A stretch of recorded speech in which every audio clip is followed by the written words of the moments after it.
आज 3 बड़ी खबरों पे बात होगी, वो सारी खबरें बताऊँगा और ये सारी खबरें आपको जानना बहुत ही ज़रूरी है। पहली खबर पे नज़र डालते हैं। पहली खबर ये है कि आपको बता दें कि इस देश की बहुजन समाज पार्टी जो भारत की तीसरी सबसे बड़ी पार्टी है, उस पार्टी के नेशनल कोऑर्डिनेटर आकाश आनंद जी को लेकर के जो मेन स्ट्रीम की मीडिया है, जो मोनो स्ट्रीम मीडिया है, वो बहुत ही नेगेटिव खबरें चला रही है। और ख़ासकर अगर नाम रख कर बोला जाए तो जो यूपी तक की टीवी है, यूपी तक का जो चैनल है, यूट्यूब चैनल है, उसपे जो खबरें चलाई जा रही है आकाश आनंद को लेकर के, वो बिल्कुल ही फर्जी चलाई जा रही है। वो व्यूज़ के चक्कर में कुछ भी बोले जा रहे हैं लोग, कुछ ही बोले जा रहे हैं। दरअसल मामला ये है कि आकाश आनंद जी पर आकाश आनंद जी को लेकर ये खबर चलाई जा रही है, कहा जा रहा है कि ये आकाश आनंद जी जब चुनाव होगा 2027 का, जो विधानसभा का चुनाव होगा उत्तर प्रदेश के अंदर, उस उत्तर प्रदेश के अंदर और चाहे दिल्ली के अंदर जो 25 में चुनाव होने वाले हैं विधानसभा का, उसको लेकर के ये कहा जा रहा है आकाश आनंद को लेकर कि अब आकाश आनंद जी कमान संभालेंगे और वही पार्टी के टिकट का बंटवारा करने का काम करेंगे। मेन स्ट्रीम मीडिया के तमाम चैनल्स एक खबर चला रहे हैं कि आकाश आनंद जो है उनको पूरी जिम्मेदारी दे दी गई है और टिकट वितरण से लेकर सारी चीजें दिल्ली चुनाव की आकाश आनंद तय करेंगे।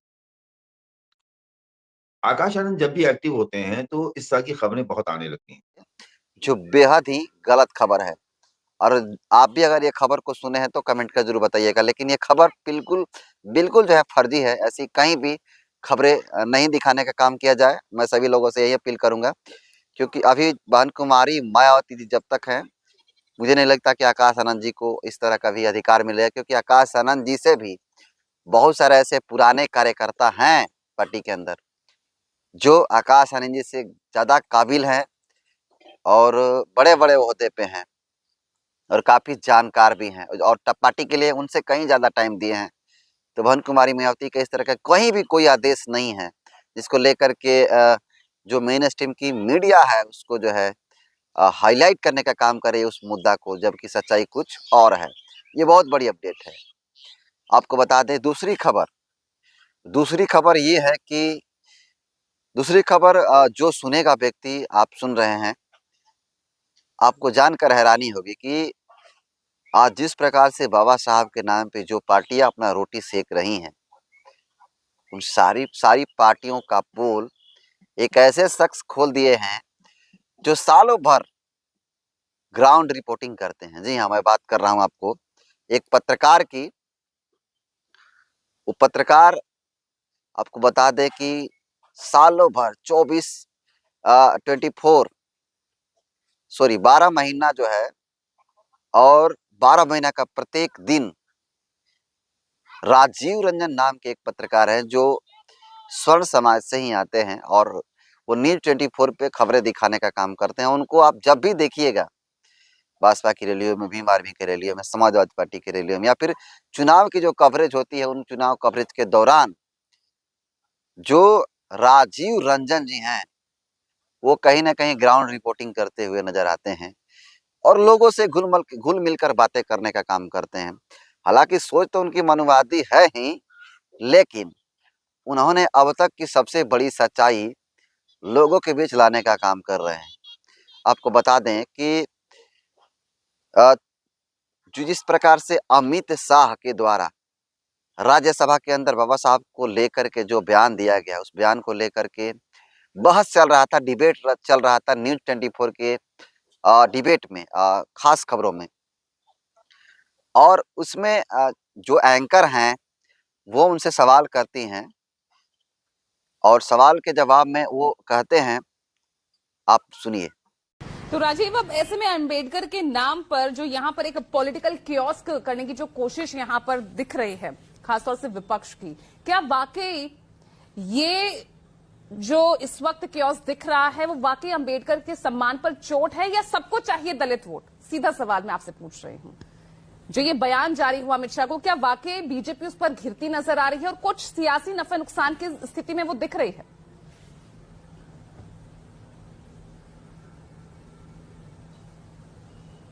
देखिए पूजा, B.R. अम्बेडकर एक ऐसे शख्स का नाम है भारत के इतिहास में, भारत की राजनीति में, जिसके चेहरे पर, जिसके नाम पर पॉलिटिक्स ऑफ कन्वीनियंस यानी सहूलियत की राजनीति सारे राजनीतिक दल करते हैं। बाबा साहब अम्बेडकर के विचारों को या मूल्यों को आगे बढ़ाकर या उनकी बातों को आदर्श मानकर कोई काम नहीं करता, चाहे वो बीजेपी हो, चाहे कांग्रेस हो, चाहे समाजवादी पार्टी हो, चाहे आम आदमी पार्टी हो, जिस सबके प्रवक्ता बैठे हैं। और मैं उसका सबका उदाहरण दे सकता हूं। अगर पीछे से शुरू करूं तो प्रमोशन में, जब अखिलेश सरकार थी तो प्रमोशन में, रिजर्वेशन में उन्होंने क्या किया। आम आदमी पार्टी की सरकार में अपने मंत्री को बर्खास्त क्यों किया, जब उसने 22 शपथ वही लिए थे जो 1956 में दीक्षा भूमि में B.R. अम्बेडकर ने लिया था।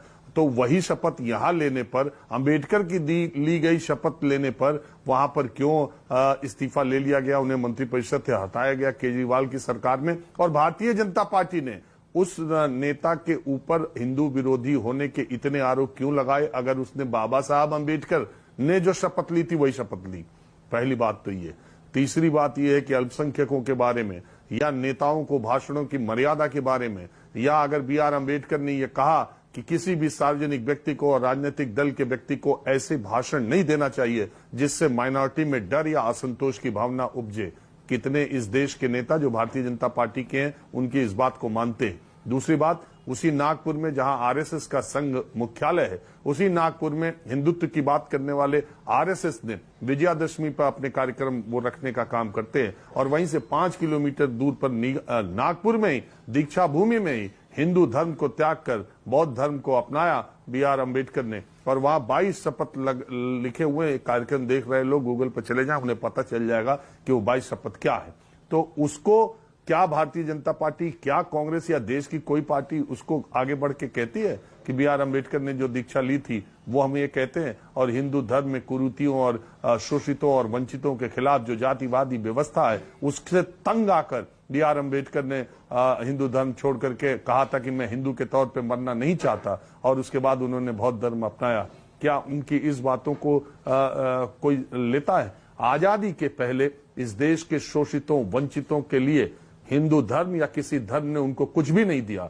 जो कुछ भी दिया वो इस देश के संविधान ने दिया, बाबा साहब अम्बेडकर की वजह से उन्हें मिला है। और वो वर्ग उनको एक ईश्वर के तौर पर मानता है। मैं बार बार, मैंने अपने कल के भी कार्यक्रम में कहा, अभी भी ये कह रहा हूं, इस देश में अगर एक व्यक्ति की मूर्तियों का सर्वेक्षण कर लिया जाए तो देश में अगर सबसे ज्यादा किसी एक व्यक्ति की मूर्ति मिलेगी तो उसका नाम B.R. अम्बेडकर है। वो एक ईश्वर की तरह एक बहुत बड़े समाज के लिए एक ईश्वर का काम उन्होंने किया है। अगर ईश्वर का काम अन्याय, शोषण से मुक्ति दिलाना है तो वो काम B.R. अम्बेडकर ने किया है। लेकिन B.R. अम्बेडकर को अगर कांग्रेस पार्टी की सरकार में पहला लॉ मिनिस्टर बनाया जाता है, फिर चुनाव हराने का या उनके अंतिम दिनों की बातों को भी कांग्रेस पार्टी को भी ध्यान रखना चाहिए। और भारतीय जनता पार्टी, जिन्होंने भारतीय जनता पार्टी जो बातें B.R. अम्बेडकर ने अपने सारी बातों में कही है, ये चित्र लगा देना, मैंने माल्यार्पण करा दिया, यहाँ चित्र बना दिया उनका, ये करा दिया, भारत रत्न मिल गया, ये बिल्कुल सही बात है कि कांग्रेस पार्टी ने उनको भारत रत्न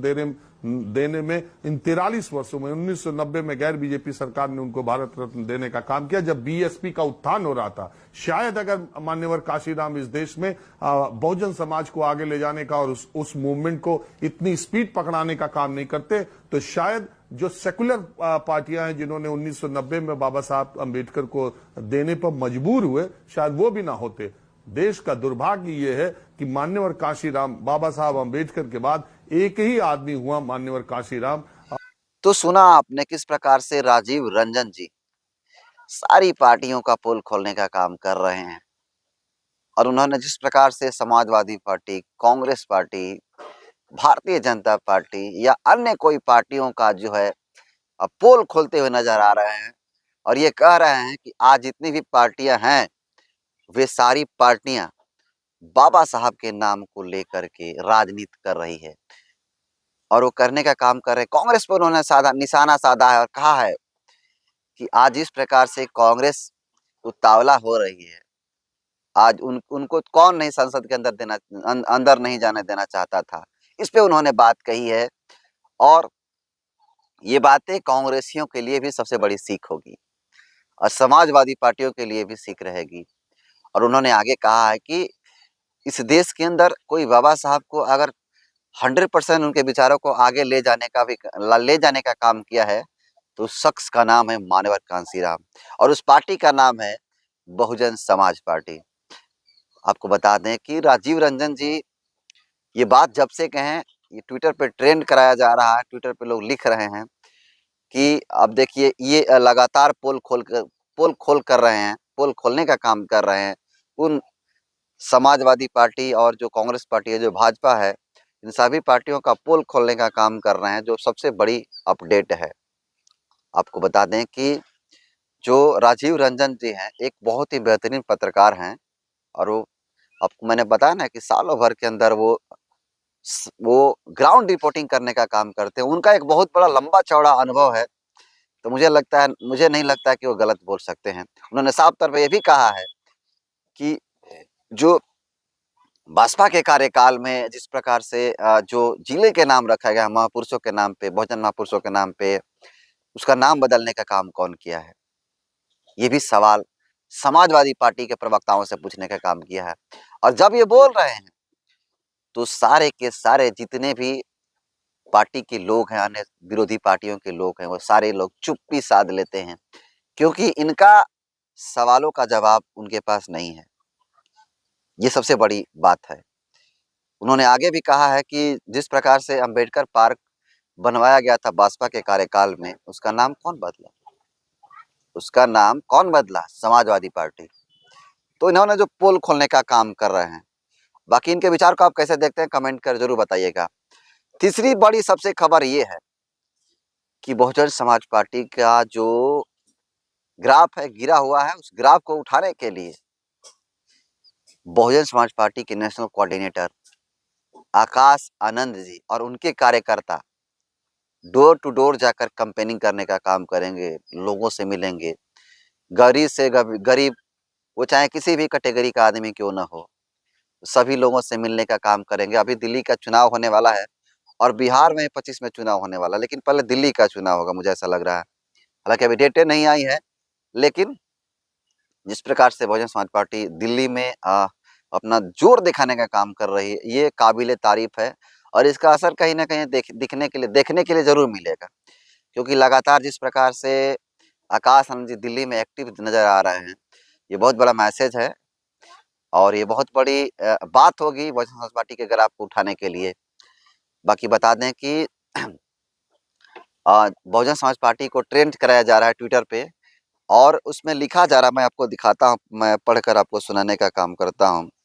कुछ लोग हैं जो बहुत ही बेहतरीन ट्वीट करके लोगों को ये जानकारी देने का काम कर रहे हैं, मैं उसको निकालने का काम कर रहा हूँ।